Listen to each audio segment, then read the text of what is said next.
Hi everyone, welcome back to my channel. I hope you're all doing well. In today's video, I'm going to be updating my reading journal and my movie journal. This first spread is for my reading journal. I read a manhwa that literally wasn't even on my TBR for the month. I just so happened to see that it was new on Legend, and when I went to read what it was about, I saw that it had an mpreg tag, and I was like, huh.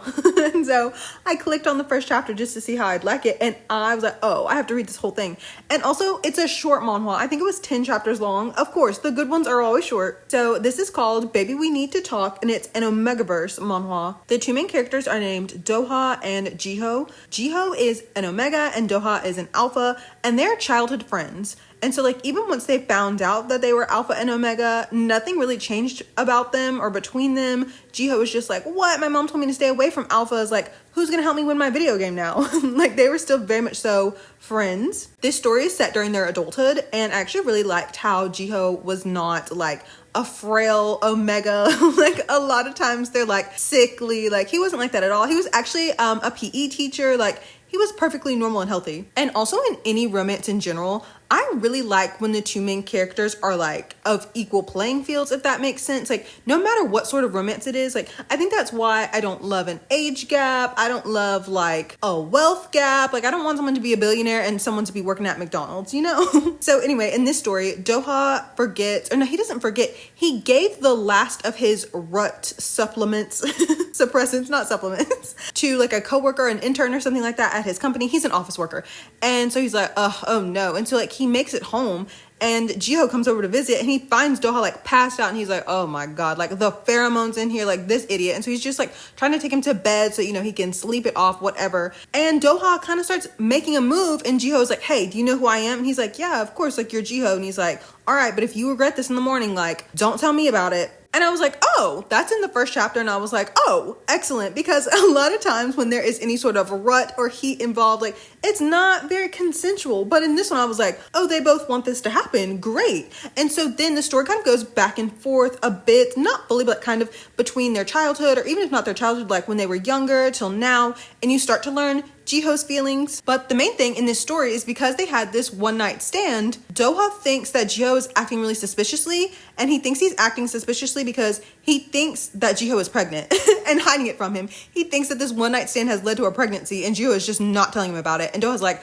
I've got to take responsibility, which I think is so cute. And that's essentially what the story is about. Of course, it's a romance, so the two of them do get around to admitting their feelings for each other, confessing. I really, really like this. I can't believe it was only 10 chapters long. Like, this was so cute. The whole time I was just grinning. They were just so cute together. I did like that it flipped the usual alpha omega dynamics. Like, Jiho is very, like, level-headed, like, you know, kind of calm, whereas Doha is like a crybaby. Like he cried so many times during the story, and like very emotional and like doting. They were seriously just so cute together, and I thought the art style was nice. I do think this author has another work that's being translated by a scan team, so I definitely want to look into that too at some point. I don't even know what it's about, so I'll have to see if I like it, but I feel like I like this one so much that I'd be like, how would someone who wrote this write something that I would not like? And I feel like that is pretty much all I can say without, you know, spoiling anything else because it was so short. Also, I was just looking at my August TBR, which, by the way, I love the spread that I made for my August TBR. Like, I almost wish I had been screen recording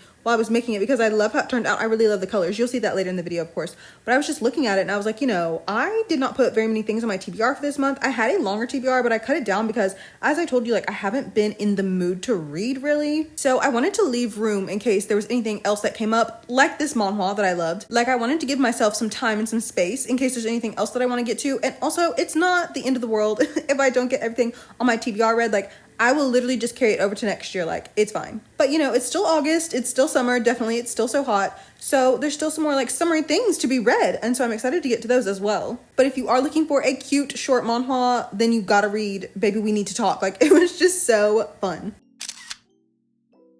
The next and last spread that I'm making in today's video is for my movie journal, like I was saying.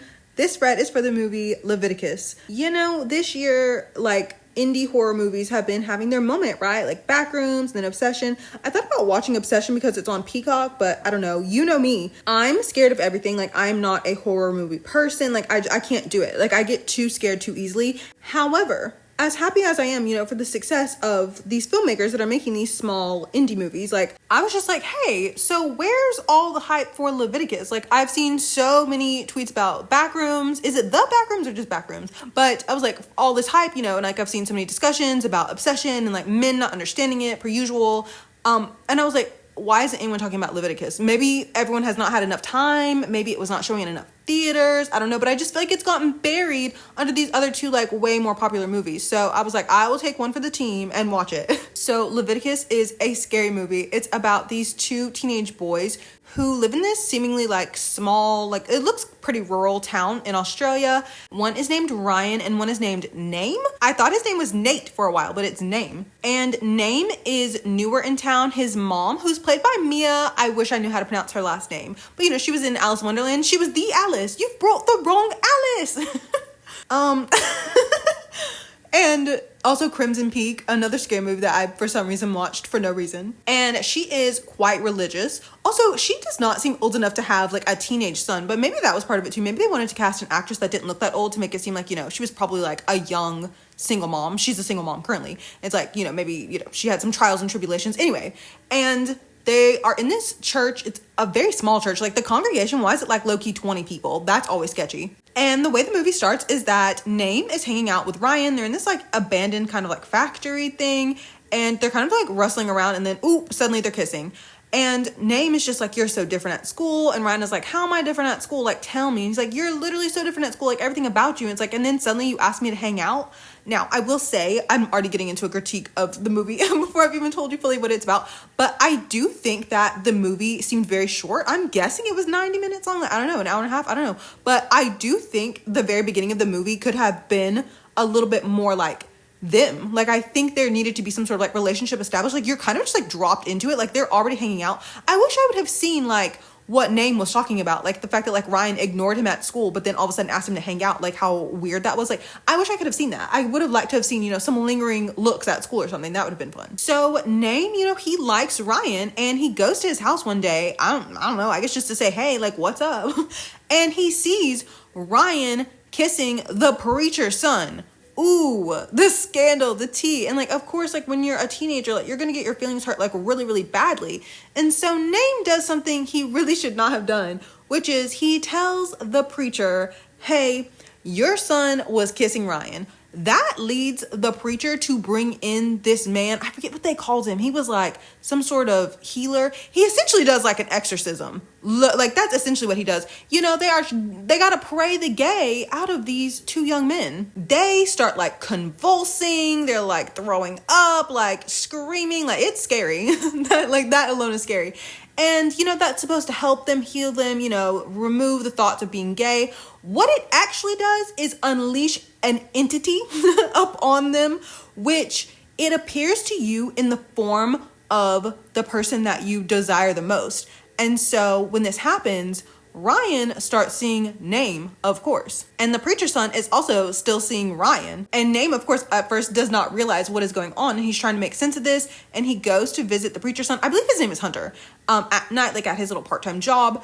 And he sees the preacher's son be like dragged off into the abyss by nothing, just like an invisible force. And he's trying to tell, you know, the police about this. And in pure police fashion, just like adult fashion in general, like the lady tells his mom about the fact that he and Ryan have, you know, a little relationship. And so, oh, okay, you told my my extremist religious mother that I'm gay. Oh, okay. So what do you think happens? Yeah, Name gets, you know, exorcised as well. I don't know. I can't think of what it's called. He's like a healer, quote, healer, something like that. It's essentially an exorcism. So now Name is seeing this demonic entity. And of course it looks like Ryan. So of course they're scared like of each other and they don't know, you know, when it's actually them or when it's just the thing. And Name is like, listen, I'll leave town. And that's when you get what I believe to be the most romantic line in any movie that I've seen recently.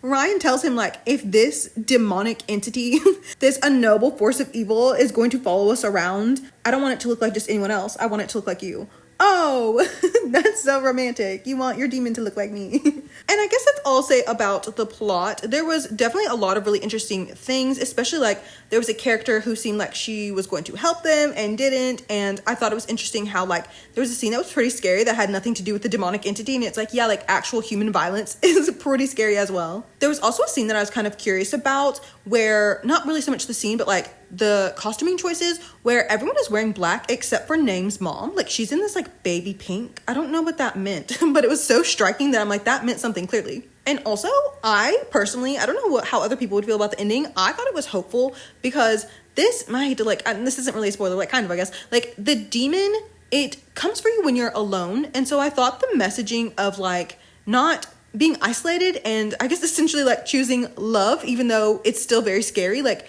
knowing that this demonic entity might get worse, like choosing to be together with someone, choosing like community, love. I thought that was kind of like nice and hopeful. Also the Frank Ocean at the end, get out of here. I love that like no matter what year it is that you're just like bound by fate to be a teenager listening to Frank Ocean while on a bus. Like me too. I also used to listen to Frank Ocean on the bus in the morning. In general, I thought this was a good movie. It scared me as it was supposed to, and I just loved, you know, all the themes of it. Just being an isolated teenager growing up in a rural town in a religious household, like, oh my God. It's like, you know, even without a demonic entity, like, is that not scary enough? But now that this spread is finished, we can go put all the spreads that I made today into my digital journals. I didn't realize I was talking for so long about Leviticus. I might have to cut some of that down, or maybe that was just a very long segment in today's video. I don't know. But like I was saying before, I made such a cute spread for my August TBR. I really, really like it. I used a couple little Calmoji stickers that I saw on Twitter, so I'll link those in the description box as well. I just thought the colors of that spread turned out so good together. I don't know. I remember in my last video, I was getting a notification for NCT 127's Blingy. Today is actually the 2nd of August. Yes, I just finished watching Leviticus this morning.